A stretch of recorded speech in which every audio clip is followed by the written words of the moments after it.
सा गोला नाम का प्रखंड है, वहीं पर गुरु जी का गांव है। और गुरु जी का भेंट हुआ उस समय विनोद बिहारी महतो से। तो विनोद बिहारी महतो वकील थे और गुरु जी को उन्होंने दिशा निर्देश दिया, गुरु जी को ज्ञान दिया और उनको कहा कि आप अपने लोगों के बीच जाइए और उनकी जो समस्या है उनको सुनिए। और तब गुरु जी दुमका क्षेत्र में आए। इस क्षेत्र में संथाल परगना के क्षेत्र में आंदोलन किए, महाजनों से लड़े, सूदखोरों से लड़े और तमाम कुरीतियों से लड़ते हुए एक नए झारखंड का निर्माण किया गया। लेकिन आज गुरु जी का आदर सब कोई करता है, पूरा झारखंड करता है, पूरा भारत करता है। लेकिन आज गुरु जी के विचार उनके घर में ही नहीं रहे। आज देखिए, उनकी एक पुतोहू कल्पना सोरेन जेएमएम की तरफ से है और उनकी एक पुतोहू सीता सोरेन बीजेपी की तरफ से है। उनका भाई बसंत सोरेन एक तरफ है। तो आज कहीं ना कहीं केवल और केवल गुरु जी जैसा झारखंड चाहते थे। गुरु जी झारखंड चाहते थे आदिवासी का भला हो। गुरु जी झारखंड चाहते थे आदिवासी बच्चे बढ़िया से पढ़े, देश विदेश दुनिया में जाके अपना नाम कमाए। आदिवासी का भाषा, संस्कृति, परंपरा, उनका जल, जमीन, जंगल बचा रहे, ऐसा चाहते थे गुरु जी। लेकिन आज क्या हो रहा है? आज जो झारखंड मुक्ति मोर्चा है, आज वो केवल और केवल अपना परिवार का भला चाहता है। आज आपके बच्चों का भला नहीं चाहता है। वो कभी बसंत सोरेन को मंत्री बनाना चाहता है, कभी कल्पना सोरेन को मुख्यमंत्री बनाना चाहता है, लेकिन आपके परिवार के बच्चों का भला नहीं चाहता। आज इसीलिए आज हमें लगता है कि संथाल समाज के बीच से नए नेता बन के आए। जैसे आज लता टुडू दीदी आई हैं, ऐसे बहुत सारे नौजवानों को आगे आना होगा। आप नौजवानों को सोचना होगा। आप ही बताइए आज क्या परिस्थिति है? आज हमारे गांव को छीना जा रहा है, आज हम जंगल उजाड़े जा रहे हैं, पारसनाथ पहाड़ भी संकट में है। सुने थे ना, उसमें हम ही पहला आंदोलन किए थे। जब पारसनाथ पहाड़ का मैटर आया था, पहला आंदोलन और आवाज हम बुलंद किए थे कि पारसनाथ पहाड़ में मरांग गुरु भी रहते हैं, इसीलिए आप सभी की आस्था का सम्मान कीजिए, लेकिन मरांग गुरु का अपमान आप नहीं कर सकते हैं। ये पारसनाथ किसी एक समुदाय का नहीं है। तो इसीलिए आज कहीं न कहीं जो वर्तमान की सरकारें हैं, जो वर्तमान के नेता हैं, चाहे बीजेपी वाले रहकर, बीजेपी तो चाहती ही नहीं है कि जंगल बचे, गांव बचे। वो सारा चीज अडानी को दे देना चाहती है, वो सारा चीज उद्योगपतियों को दे देना चाहती है। लेकिन यहाँ जेएमएम जो जंगल जमीन की सरकार है, आज वो केवल और केवल परिवार की सरकार बन के रह गई है। इसीलिए आज आदिवासी समाज के बीच से नए नेतृत्व आने होंगे। इनको ये बताना होगा कि आदिवासी वोट किसी परिवार की बपोती नहीं है। जो आदिवासी के समस्त समाज के बारे में सोचेगा, सभी के कल्याण के बारे में सोचेगा, आदिवासी समाज उसी के साथ जाएगा। चाहे वो दमयंती मुंडा दीदी रहे, चाहे बेबी लता टुडू दीदी रहे, जो आदिवासी के बारे में सोचेगा, आदिवासी भी अपना वोट उसी को देगा। वो किसी एक परिवार की बपोती बनके नहीं रहेगा। क्या नौजवान आप ही बताइए, यदि अगर वास्तव में झारखंड मुक्ति मोर्चा आदिवासी का हितैषी है, तो बसंत सोरेन को मंत्री क्यों बनाना? कोई गरीब बुद्धू सोरेन को बनाते, मुकेश सोरेन को बनाते, संजय टुड्डू को बनाते, विकास हांसदा को बनाते, सावन हांसदा को बना देते, अमित किस्कू को बना देते।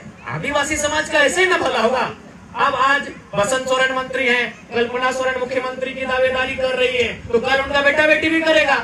सीता सोरेन की दोनों बेटी दावा करेंगी कल 2 सीट से।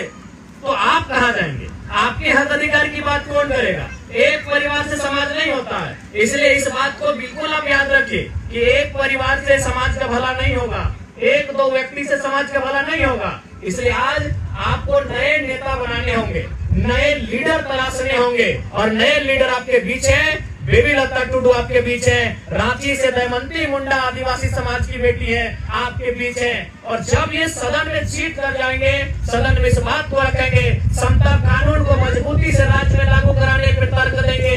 हमारा जो पेशा कानून है उसे मजबूत किया जाएगा। झारखंड को बचाने के लिए जो भी कानून होंगे, चाहे अनुसूची 5 को मजबूती से प्रभावी रूप से लागू करना या इस राज्य को अनुसूची 6 की ओर लेकर जाना, इन बातों को वहां रखा जाएगा। सरना कोड की जो मांग सदियों से चली आ रही है, दशकों से चली आ रही है, उस कोड की मांग को रखना। तो इसलिए आज हमें ऐसे लीडर की आवश्यकता है जो वहां जाए।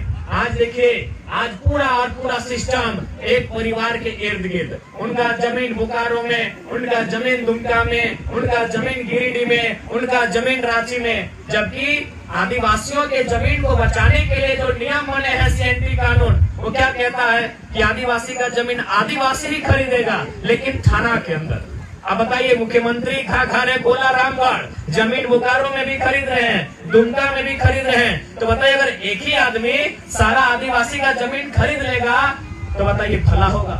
नहीं होगा। इसीलिए आपको आदिवासी समाज की अगर हम बात करें, भला तभी होगा जब लीडरशिप की क्वालिटी हर एक गांव तक पहुंचे, जब लीडरशिप की क्वालिटी हर एक प्रखंड, हर एक जिला तक पहुंचे, तभी किसी समाज का उन्नति होगा। तो हम चूंकि आपके बीच जो समस्या आ रही है रेल, बिल्कुल ये जमीन हमारी है, ये जमीन हमारे बाप दादा ने खुदकट्टी करके, कोड़ करके इस जमीन को तैयार किया है, पहाड़ को काट के तैयार किया है, नदी नाला को मतलब सफाई करके तैयार किया है, जंगल झाड़ी को साफ करके जमीन तैयार किया है। इसीलिए रेलवे अगर गलत तरीके से हमारा जमीन लेगा, बिल्कुल उसका विरोध हम लोग सड़क में भी बैठ के करेंगे, धरना में बैठ के करेंगे, और सदन में भी अगर जीत के जाएंगे तो बेबी लता टुडू आपकी आवाज बनेगी और सदन में भी इस बात को रखेगी। और आदिवासी समाज को लड़ने के लिए कोई सिखा नहीं सकता है। आज हमारे आदरणीय जयपाल सिंह मुंडा क्या कहते थे, वे जब संसद में गए थे, उन्होंने कहा था कि अध्यक्ष महोदय, आप आदिवासियों को लोकतंत्र की परिभाषा मत सिखाइए। जब दुनिया में लोकतंत्र आया नहीं था, तब से आदिवासी समाज में लोकतंत्र चलता आया है।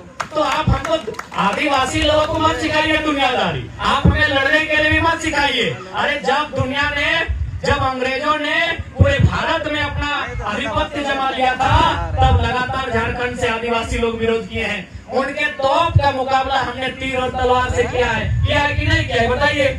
आज यही दुमका की धरती, यही सिद्धू कान्हू की धरती, आज इसी धरती से हमारे जो आदिवासी मूलवासी उस समय हुआ करते थे, उन्होंने हजारों की संख्या में जान देकर अंग्रेजों से मुकाबला किया है। तो इसलिए रेल आए चाहे कोयला आए, आदिवासियों का इतिहास लड़ने का रहा है। हमारा इतिहास अपने अधिकार के लिए लड़ने का रहा है। हम किसी से पीछे नहीं हटेंगे। अरे उतना तो छोड़िए, बिरसा तो लड़ाई नहीं लड़े, सिद्धू कान्हू लड़ाई नहीं लड़े। एक इस देश में गांधी हुआ करते थे। अरे गांधी आधा धोती पहन के और लाठी से अंग्रेजों से लड़ गए, तो हम किसी से कम नहीं है। इस बात को केवल याद रखिएगा। गांधी का देश है, एक लाठी, गांधी बाबा एक लाठी लेके अंग्रेज से लड़ गए। अंग्रेज के पास बड़ा बड़ा बंदूक था, अंग्रेज के पास इतना बड़ा बड़ा बम था, अंग्रेज के पास इतना बड़ा बड़ा तोप था, और गांधी बाबा वो लाठी लेके लड़ गए। तो हम लोग किसी से कमजोर नहीं है। बस हम लोग हिम्मत कीजिएगा कि ये जमीन, ये जंगल, ये पहाड़, ये गांव, ये खेत, ये खलिहान, ये सरकार की नहीं है, वो हमारी है। सरकार कब बना है बताइए तो? 1947 में। अच्छा बताइए, क्या हम लोग 1947 से यहाँ रहते हैं? पता नहीं कब से रहते हैं भैया। तो सरकार का कैसे ये गांव हुआ, सरकार का कैसे ये पहाड़ हुआ? ये हमारा है, हमारे बाप दादा का है। इसलिए इस बात को याद रखिए। हम लोग सदन में भी लड़ेंगे और सड़क में भी लड़ेंगे। इसके लिए आप तैयारी कीजिए। भारत गांधी का देश है, भारत बिरसा का देश है। हम लोग कहीं पीछे नहीं हटेंगे। उनके तोप का सामना, उनकी गोलियों का सामना हम लाठी से करेंगे, किताब से करेंगे, कलम से करेंगे, लेकिन अपने अधिकार से समझौता नहीं करेंगे। तो ज्यादा समय नहीं है। हम लोग फिर हमारे बीच हमारी प्रत्याशी है बेबी लता टुडू। इनका जो छाप है वो गन्ना और किसान है। बिल्कुल गन्ना किसान, यानी जैसे बिरसा भगवान। देखिए उस फोटो को, गन्ना किसान ऐसे दिख रहा है जैसे वो बिरसा भगवान हो। तो इनके छाप पे मोहर लगा के इनको दिल्ली पहुंचाइए। और जो रेल और कोयला की समस्या आ रही है, इस समस्या को हम लोग दिल्ली में भी रखेंगे और सड़क में बैठकर, जमीन में बैठकर, धरने में बैठकर वहां भी इसकी लड़ाई लड़ेंगे। आपको इस बात के लिए हम लोग आश्वस्त करते हैं, ठीक है? जतो को जोहार के, सब बढ़िया से रहिएगा, अच्छा से रहिएगा और मिलजुल के रहिएगा। जय झारखंड, जोहार झारखंड। जोहार बाबा नहीं आबूंगा, नहीं तो नहीं लड़े रहे, लेकिन आप पे बता दो, आप पे साथ है टाइगर सियाराम दादा मिनाया।